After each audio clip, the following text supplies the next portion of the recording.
Arat na! So, I'm here again and meron na kaming na-travel na isang place na napakaganda at eto na nga, patungo na tayo dito sa Silang, Cavite. So, ayan, nagpupunta na tayo. So, galing pala kami dito sa San Pablo, SM San Pablo para kumuha ng passport. So, pagkakuha namin ng passport ay dumarasyon na agad kami dito sa aming pupuntahan sa Silang ng Perlas. So, let's go at samahan niyo akong kaming mag-ride. So, sa lahat po ng mga nagmamotor ay mag-ingat po tayo sa ating biyahe. Make sure na ang ating gagamiting motor o pambiyahe ay safe at walang sira. So, let's go! Arat na! So, napakaganda nga pala ng lugar na yun. Puntahan natin. And, doon nyo makikita kung saan isasalang isang vlogger or content creator. So, nandito na tayo sa Tagaytay Road. So, ayan. Tuloy-tuloy lang. Buti na lang napakaganda ng sikat ng araw. So, dumaan muna kami dito sa Alphamart para bumili ng food. So, let's go. Ayan. Pasok tayo. So, ayun. Nag-isipan pa talaga niya kung pull or push. So, ayan. Let's go. Nakabili na tayo ng ating kakainin or babaonin. Ayan. So, ayan. Dito sa part na to is pabundok na siya. Kasi pabundok naman talaga yung ating pupuntahan. And, ayan. Part siya ng Tagaytay Road. So, ayan. Kita natin dito yung Taal Lake. Ayan. Dito sa likodan natin, nakikita natin dito yung Taal Lake. And, sobrang tarik nga pala guys ng ating dadaanan. Ayan. Sobrang tarik niyan as in.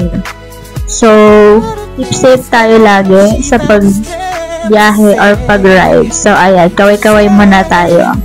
So, ayan. Sobrang alay ako dito kasi ang hirap naman kasi, diba, yung paangat kayo, diba? Tapos, ang bigat nyo pang dalawa, guys.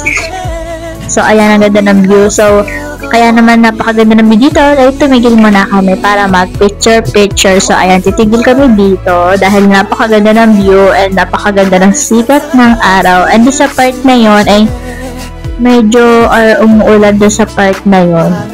Ayan. So, ayan. Kitang-kita nyo naman guys, umuulan dyan sa part na yan. So, ayan ang Taal Lake. Napakaganda, napakaganda ng view, grabe. So, ayan, diretso naman tayo ngayon dahil nakapag-picture na tayo ay aahon ulit tayo sa Tagaytay Road. So, let's go, let's go. Ayan, sobrang tarik niyan, diba, oh? Pero wag kayo, dahil kayang-kaya din niya ng tricycle or yung mga parang bokyo kung tawagin. Ayan, kita-kita naman dyan sa video. So, agaganda talaga ng mga bahay dito, yayaman niyo. Ayan, ang ganda ng view.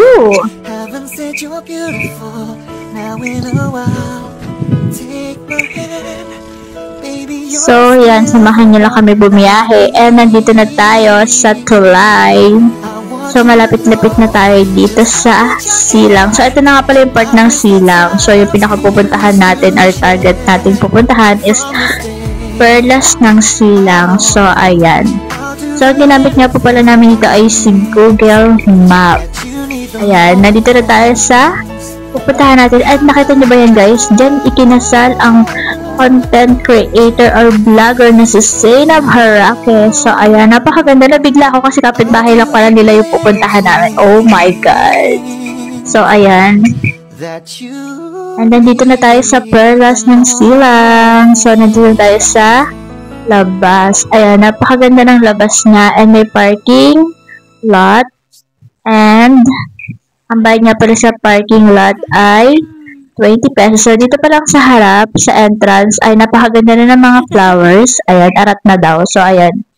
Syempre ako din. So, let's go. Pasok tayo. And, ang entrance fee nga po pala dito ay worth 120. So, 120. So, dalawa kami. Kaya, 240 siya. So, ayan. And, pagpasok namin, natulala na siya sobrang ganda, Charis. So, ayan, pagpasok namin, oh my God, napakaganda talaga ng view. Talaga naman. So, pagpasok nga namin ay nagpipicture-picture na sana kami and talaga manghang-mangha ako sa aking nakita, sa amin nakita. So, hinara nga po pala kami kasi hindi daw kami pwede dito. Charis. Hinara nga pala kami ni ate dahil kailangan daw namin magpa-picture sa kanya. Ganun na ba kami kasi guys? Charot. So, ayan, magpipicture daw muna kami kasi kailangan daw yon. Pero wala naman daw siyang bayad, guys. So, ayun, napakaganda ng mga flower, diba? So, hindi ko na kinunan yung pag-picture-picture sa amin. So, ayun naman daw ay kung kukuha kayo or hindi, ay okay lang. So, hindi kami kumuha ng part na yan kasi meron naman akong sandamakmak na picture na dito at saka video na yan. Nakikita niyo naman siguro. So, ayan, napakaganda ng flowers. Diba? Ayan po, oh. So, highly recommended ko talaga sa inyo. Isama nyo na to sa mga bucket list nyo. So, ayan yung pick na may mahabang, alam niyo na, ayan, mahabang pakpak niya, whatever. So, ayan, napaka-ganda talaga ng sinag ng araw dito. So, thankful kami na hindi umuulan nung pumunta kami dito. Kasi sobrang worth it, maaraw, hindi umuulan, diba? Sang-ayong talaga ang panahon, Charis. So, ito nga pala yung sasakyan na merong flowers sa harapan niya. So, ayan. Napakaganda naman ang idea na to. So, ayan. Tayo magdilibot-libot muna. AA ka muna dyan. So, ayan. Ito nga pala ang perlas ng silang. So, ayan. Ang gaganda ng mga flowers. So, very sad lang kasi wala akong nakitang sunflower dito kasi siguro hindi tayo sunflower ngayon. So, ayan nga pala yung kainan. Meron din dyan kainan. So, hindi kami kumain. Nag-picture-picture. And a sleeping beauty na plakadong-plakado ang kanyang pagkakahiga dyan. So, ayan. Straight ahead lang tayo paakyat. So, ito nga pala yung nasa baba niya. So, kasi may pataas pa rin. Ito yung sa baba niya. Ayan yung pinaka-view niya. Diba? Ang ganda na sikat ng araw. Diba? So, ayan. Ang gaganda ng mga flowers.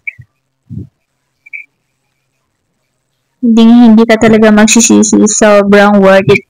And guys, alam niyo ba, pwede kayo ditong mag-pictorial or prenup. So, habang nagpapasyal-pasyal kami dito is may nakita kami ditong future husband and wife na nag-prenup. So, parang naisip ko dapat pala nung bago ako ikasal nag-prenup. So, ito nga pala dito nga pala kami sa Sena Baraka. Di ba magkapit-bahay lang sila? So, ito nga pala yung nasa taas niya. Meron siyang ganyan. Ayun, ang ganda ng atake. O, meron pa siyang paganyan. Kitang-kita nyo ba yan? Water lily. O, diba? So, hindi naman pwedeng maligo dyan. Ano namang maligo ka dyan, diba? So, ang gaganda talaga ng mga mga daon-daon niya. So, kami dito ay nagbi-video dahil napakaganda ng flowers. And buti na lang talaga kakaunti lang yung tao dito. So, sulit na sulit yung aming bayad dahil parang nirentahan namin tong venue na to, Charles. So, ayun, kitang-kita nyo naman dyan yung kinasalan nila sa Sena Baraka. And, eto yung pinaka-background niya. So, ayan, ang aking napakamahal na asawa. Diba, may pa-heart.